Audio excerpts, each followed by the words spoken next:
It is Thursday, July 16th. I'm Sam Cedar. And I'm Lucy Steiner. Which one of these stories will you be talking about today? Federal forces deploy in Democratic cities across the United States as Donald Trump says parts of America look like a war zone. That would be his fault. Meanwhile, coronavirus cases continue to rise as more state and local authorities and even large corporate chains require masks. But new federal reporting rules for hospitals are said to actively harm pandemic response efforts. And lastly, Twitter faces the worst hack in its history. For a brief while, the bots and the unverified Bernie Bros built a utopia free of the navel-gazing media controversies du jour. You're listening to Majority.fm's AM Quickie. And these are the stories you need to know. A disturbing online video showed men in green camouflage tactical uniforms grabbing a person off the street in Portland, Oregon, and taking them away in an unmarked minivan with Florida plates. The uniformed men did not respond to shouted comments and questions from witnesses on the street. Portland's mayor this week asked federal agents to stay inside their offices or leave the city after armed feds severely injured a protester by shooting him in the head. Separately, the New York Times reported that the Border Patrol, acting on Trump's orders, deployed tactical agents to select sanctuary cities. Those cities included New York, Chicago, San Francisco, Los Angeles, Atlanta, Houston, Boston, New Orleans, Detroit, and Newark, New Jersey. The deployment includes units from BORTAC, described as essentially the Border Patrol's SWAT team. They received special forces-type training and were intended to capture the most dangerous criminals. Now, apparently, they are operating among the general public. Trump appeared from the White House with Attorney General Bill Barr yesterday. The president described some American cities as war zones and said he was deploying federal forces to quell violence because, quote, liberal left-wing Democrats, end quote, could not. Clearly, he and his forces are causing the violence. A new review by the Times of recent NYPD use of force cases conclusively proved that the police made brutal and completely unwarranted attacks on protesters. And an analysis by The Intercept of leaked police information showed that whatever Trump, Barr, or anyone in power says, police at all levels know that right-wing extremists, not anti-fascists, are the real pressing violent threat. The NYPD arrested 37 people on the Brooklyn Bridge yesterday. Prosecutors in Kentucky charged 87 people with felonies after a peaceful sit-in on the state attorney general's lawn. We're getting a taste of Trump's so-called law and order, and it's foul.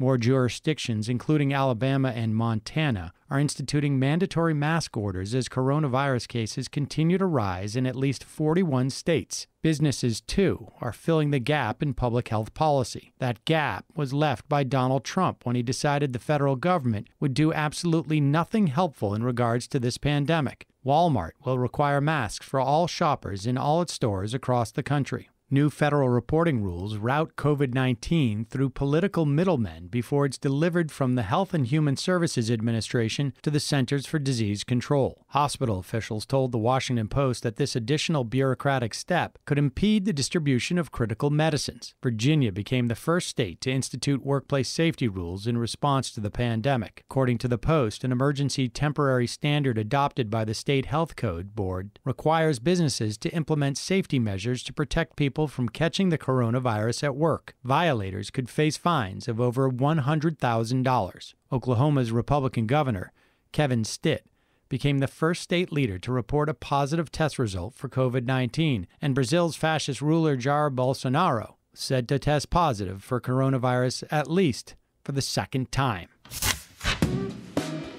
Majority.fm's AM Quickie is fueled by JustCoffee.coop. Just Coffee is a worker-owned coffee roaster based in Madison, Wisconsin that has sponsored the Majority Report for nearly a decade. Check out their collection of fair trade roasts, including our own Majority Report blend. And regardless of what you order, receive 10% off your order when you use the code MAJORITY at checkout. And all shipping is free. That's coupon code MAJORITY at JustCoffee.coop.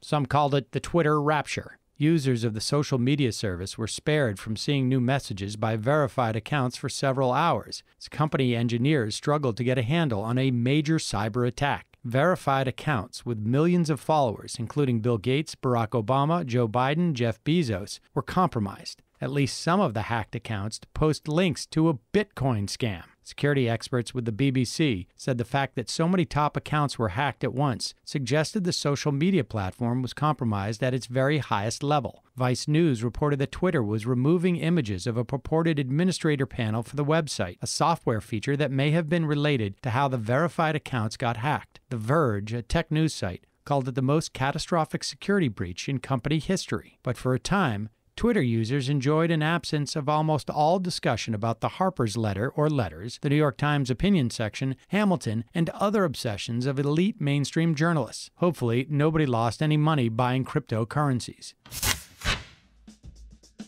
And now for some quicker quickies. Quicker Quickie. Liberal Supreme Court Justice Ruth Bader Ginsburg is back at home after being discharged from the hospital. She was said to have had a blockage from a bile duct stent that doctors had fitted her with during a previous hospital stay.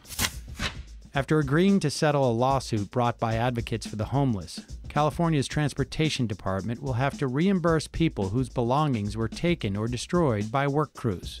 The class action lawsuit was filed in 2016 but covers a period of time between 2014 and 2019 when the department chose to deprive homeless people of their only belongings. Payouts will range from $200 to $5,500. It's not enough for what these people have endured thanks to our miserly and cruel society. NPR News reports that at least 4 states have agreed to share driver's licenses and other identifying information with the Trump administration. Trump officials want to figure out the citizenship status of every adult living in the country. The states that are cooperating are Iowa, South Carolina, South Dakota, and Nebraska. We'll keep you posted if more are confirmed. And yes, Sebastian Gorka is back in a federal office after Trump named him to the National Security Education Board. Gorka, currently a failing talk show host, is most famous for wearing the pin of a definitely not communist European militia. But this is the proper occasion to recall that he submitted a PhD dissertation that was widely mocked by his professional peers in the field of national security education. Congratulations, Dr. Gorka. Quicker Quickie.